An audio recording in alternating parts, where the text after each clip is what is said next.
তোমায় আমি ডাকি প্রভু যখন ডাকবো কি করে? ওই যে মায়া সবাই আদর স্নেহ করছে। ধীরে ধীরে বড় হলাম, যৌবন কাল, মনে হলো এই তো সময়, এই সময়টা আনন্দ উল্লাস করে নি, যৌবনের আনন্দ কাটিয়ে নি। বাবা কখন যে এই করতে করতে বেলা ডুবে গেল ভেবেও দেখলাম না। যত্ন এর চাইতে কত না যত্ন বোধ হয় ঘরে নিয়ে যেয়ে হরিবানে হরিবা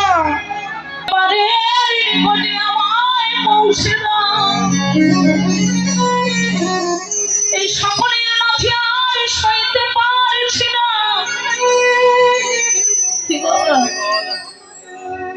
ওই ফুটবলের মতো আমাদের দেখবেন জন্ম নেওয়ার কালে কত সুখ, কত আনন্দ, যৌবন কাল রঙ্গরসে চলে যাচ্ছে সময়, কখনো ভেবে দেখলাম না আমি চৈতন্য গুরুরূপী ভগবানকে কথা দিয়ে এসেছি তার হরিনাম গাইতে হবে, একদিন তার চরণে ফিরতে হবে। ভুলে গেলাম। যখন বৃক্ষকাল এলো, এই ছেলে বলছে ওই ছেলের কাছে দে, ওই ছেলে বলছে ওই ছেলের কাছে দে, এ বলছে তোর বাবা, ও বলছে তোর বাবা। ছোটবেলায় দেখবেন না ছোট ছেলে মেয়েদের যদি বলা হয় এই বাবা তো আমার, তোর বাবা নয়, বলবে না, হাত ধরে টেনে বলবে আমার বাবা। কিন্তু যখন কালের পরিবর্তনে বার্ধক্য এসে যাবে, ছেলেরা এই ছেলে বলবে তোর বাবা, ওই ছেলে বলবে তোর বাবা। বাবা কি হবে বাবা? বাবা এই ছেলের কাছ থেকে লাথি খেয়ে যাবে আরেক ছেলের কাছে, আরেক ছেলের কাছে লাথি খেয়ে যাবে আরেক ছেলের কাছে। এইভাবে দিন যাবে আর বাবা মনে মনে কাঁদবে আর বলবে দয়াল কেন করেছিলাম, যাদের জন্য আমি এতকাল এত কিছু করলাম, তাদের জন্য ঘাম পড়েছে, রোদে পুরে বৃষ্টিতে ভিজে তাদের জন্য গর্ব করলাম। যে ছেলে মেয়েদের জন্য একদিন সাধুগুরু বৈষ্ণবের সঙ্গ করতে পারেনি, একদিন ঠাকুর ঘরে বসে তোমার সেবা করতে পারেনি, নিত্য পূজা করতে পারেনি, যাদের জন্য পরিশ্রম করতে করতে আমার জীবন বেলা শেষ হলো, শেষের দিনে আমি তাদের ঘাড়ের বোঝা হলাম। রাধে বাবা সেদিন মনে করবে সময় থাকতে কেন গুরু ভজনের পথে গেলাম, গুরু না ভজি মই সন্ধ্যা সকালে দিয়া মন প্রাণ রে ঘুরায়া গেল মোর সাধের জন, ঘুরায়া গেল মোর মানব জন, আপন কর্ম বসতে ভবরে দাও দেখা দয়া করি ও প্রাণী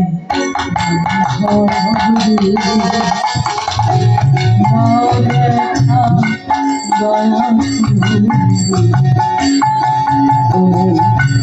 গুরু নাম মদিন সন্ধ্যা সকালে দিয়া মন প্রাণ পুরি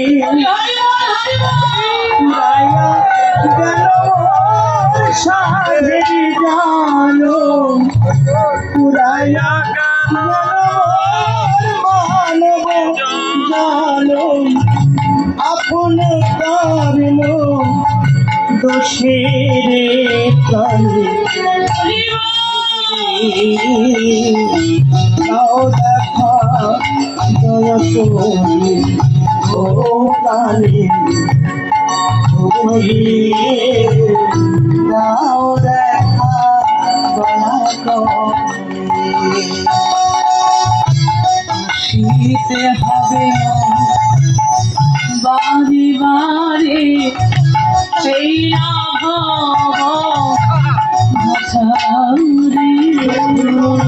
আসিতে হবে মোর বারে বারে কে না ভাবে মাঝারে যাদব বলছে আসিতে হবে আমার বাড়ি বাড়ি, বারবার আসতে হবে। কতবার বাবা? একবার নয়, দুবার নয়, চারবার নয়, 84 লক্ষ বার। কখনো কীট পতঙ্গ, কখনো তরুলতা, কখনো বা বৃক্ষ, কখনো বা পাখি, কখনো বা পশুর কুলে মানব কুলে জন্ম পাবো কতবার? 4 লক্ষ বার। একবার নয়। বলবেন মা, 4 লক্ষ বার যদি মনুষ্য কুলে জন্ম হয়, কেন এই জন্মে আমি সাধন ভজন করবো না, আনন্দ করে কাটিয়ে দেবো? আগামী জন্ম তো আমার পড়েই আছে। কে বলতে পারে 84 লক্ষ জনে ভ্রমণ করবে, এই 4 লক্ষ বার মনুষ্য কুলের এটাই শেষ জন্ম?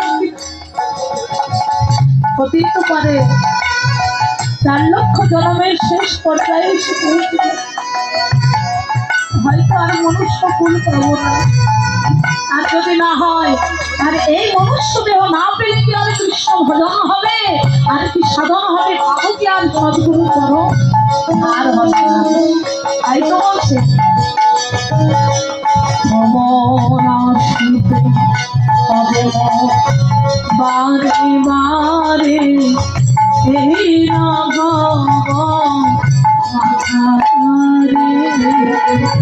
আসিতে হবে মোর বারে বারে তুই না ভাবো মাঝারে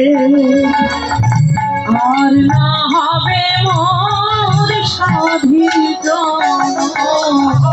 আর না হবে মোর সাধের জন আর না হবে মোর মানব জন, আর না হবে মানব জন আশানি ভাঙিলে মাথারে ও ছাড়িবে। দেখা দয়া করি ও প্রাণী বান্ধবী নাও দেখা দয়া করি ভালো লাগিয়া থাকিয়া মরিল, সেই তো ভুলিয়া যাবে রে। যাহার লাগিয়া হাতিয়া মরিল সে তো ভুলিয়া যাইবে রে ভালো লাগিয়া থাকিয়া মরিল, সেই তো ভুলিয়া যাবে রে। যাহার লাগিয়া হাতিয়া মরিল সে তো ভুলিয়া যাইবে রে প্রাণ পাখি মোর পালকে উড়িবে, দিনে প্রাণ পাখি আলোকে উড়িবে প্রাণ পাখি মোর পালকে উড়িবে, প্রাণ পাখি আলোকে উড়িবে সারিয়া সকল মায়ারে জানে যাও দেখা দয়া করি জানে যাও দেখা দয়া করি গুণা হইল সন্ধ্যা সকালে দিয়া মন জানরে, খুঁজিল সন্ধ্যা সকালে মন প্রাণ হরে উড়াইয়া গেল মন স্বাধীন, উড়াইয়া গেল সাধীর জন উড়াইয়া গেল মোর মানবজন, উড়াইয়া গেল মোর মানবজন, আপন কর্ম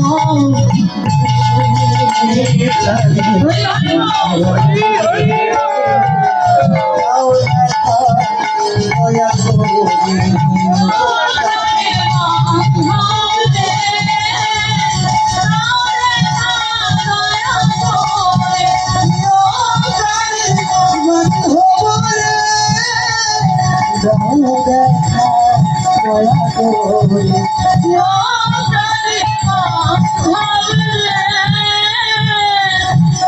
দাও দেখা দয়া করে। সাধের জনম অনুক্ষণ আর ফিরবে না।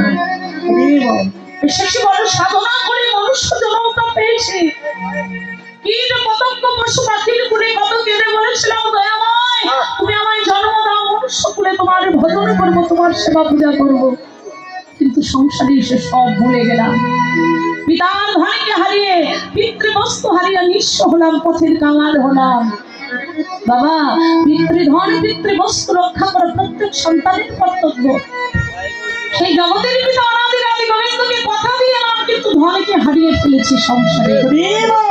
সময় থাকতে সদ্গুরু চরণ আশ্রয় করে কেউ যদি লতির বস্তু আবার উদ্ধগামী করতে পারে, তবেই তো তার যাওয়া আসা সফল হবে, আর না হলে শুধুই বিফল নেতাই। সুখী আমি একা কুম্ভ কাঁথি করি, যমুনাতে জল ভরি, জলের ভিতরে শ্যামদয়। দেখলাম জলের মধ্যে আমার গোবিন্দের মূরতি। কি দেখলাম জানি? অনেক ফুলের চুড়ি মাঝে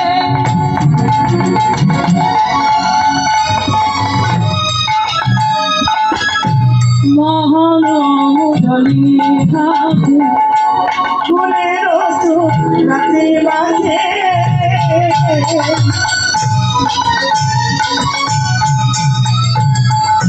মোহন মোটনি হাতে। আর কোন কানুন জলতে মিশা, আর কোন ধানু দলে দেবে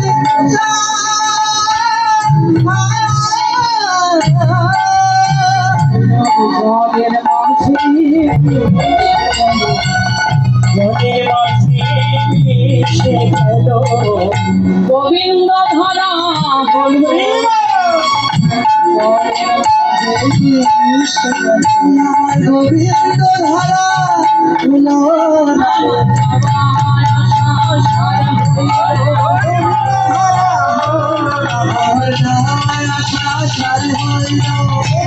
ধারা জলের মাঝে এসে গেল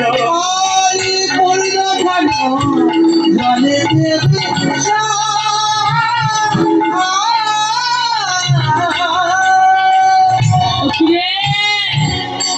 দেখলাম ফুলের চূড়াটি মাথে মহানবুরলী, কোন কান জলে তিনি সারা, মাথায় দেখলাম ফুলের চূড়া বাঁধা, চারণে দেখলাম সোনার লোক। এবারে দুজনে গন্ধ বেজে গেল। নুপুর বলছে আমি বড়, চূড়া বলছে আমি বড়। নুপুর বলছে আমি বড়, চূড়া বলছে তুই নিচে থাকিস, শুই কি করে বড়? যে শিরে থাকে, যে উপরে থাকে সেই তো বড়। কি বাবা, নিচে থাকে সে বড় না উপরে থাকে সে বড়? এ বড়। এ জগতে যার পাঁচতলা আছে সে বড়, আর যার একতলা ভাঙা চূড়া আছে সে বড়। হ্যাঁ, যার পাঁচতলা আছে সে বড়। ছড়া দে, সেটা হচ্ছে জাগতিক জগতের কথা। জাগতিক জগতে যার যত তলা তার তত সম্মান, আর যার তালা নয় সম্মানও নয়। তাহলে তালা আছে যার, তার সম্মান আছে, যে উঁচুতে থাকে, উঁচুতে থাকে তো কিন্তু বাবা ভালো করে লক্ষ্য করবেন, আপনি যদি উপর তলায় থাকেন আর রাস্তাতে কোনো ব্যক্তি হেঁটে গেলে তাকে কি করতে হয়? নত করতে হয়। হ্যাঁ, নত করে দেখতে হয়। আর যে ব্যক্তি নিচে থাকে তার কিন্তু মাথাটা উপরে থাকে, নজরটা উপরে। শীতটা উচ্চ থাকে। তাই রাধে প্রত্যক্ষ বলছে, ওগো বড় যদি হতে চাও ছোট হও আগে, বড় হতে গেলে আগে ছোট হতে হবে। তা চূড়া বলছে আমি বড়, আমি শিবে থাকি, আমি মাথায় থাকি, আমি বড় হলাম। নুপুর বলছে আমি বড়। দুজনে এমন গন্ডগোল মারামারি বেঁধে গেছে, পাশ থেকে একজনকে বলছে "এই, দাঁড়া, গন্ডগোল মারামারি করবি না, খবরদার, আমি বলছি মাঝখানে দাঁড়িয়ে, আমায় বিচার করতে দে। তা মাঝখানে যে ব্যক্তিটা আছে তার নাম কি বাবা? বাবাসি। আমার গোবিন্দের মাথায় চূড়ার নিচে নুপুর, মাঝখানে আছে বাসি। মহারমণি। বিচার করতে বসেছে, এই দাঁড়া, গন্ডগোল মারামারি করবি না, আমি বিচার করছি। এ জগতে ব্রহ্মাদি দেবতা দিবানিশ ধ্যান করি আর বলে হে গোবিন্দ চরণ।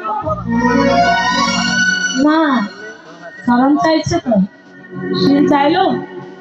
চাইলো না। এই জগতে কত যোগী মুনি ঋষি দিবানিশ বনে জঙ্গলে ধ্যান করে আর বলে হে কৃষ্ণ তোমার যুগল চরণে আশ্রয় দাও। কি চাইলো বাবা? গোবিন্দ চরণ। শির কেউ চাইল না। জগতের কত রাজা মহারাজা রাজত্ব অভিমান ভুলে দিনহীন কাঙালির মতো পথে পথে কাঁদে আর বলে হে তোমার কাছে ধন জন চাই না, তোমার চরণে আশ্রয় দাও। যে চরণ পাবার জন্য কত জ্ঞানীর জ্ঞান, ধনির ধন কুলবতীর কুল গেল, সেই চরণ পেয়েছে চরণের নূপুর। যার এক পার্শ্বে গঙ্গা, এক পার্শ্বে যমুনা, মাঝখানে সরস্বতী মহমা, সেই চরণ পেয়েছে চরণের নূপুর। সবদিকে বিচার বিশ্লেষণ করে চরণের নূপুর বল হয়ে গেছে হরি হরি।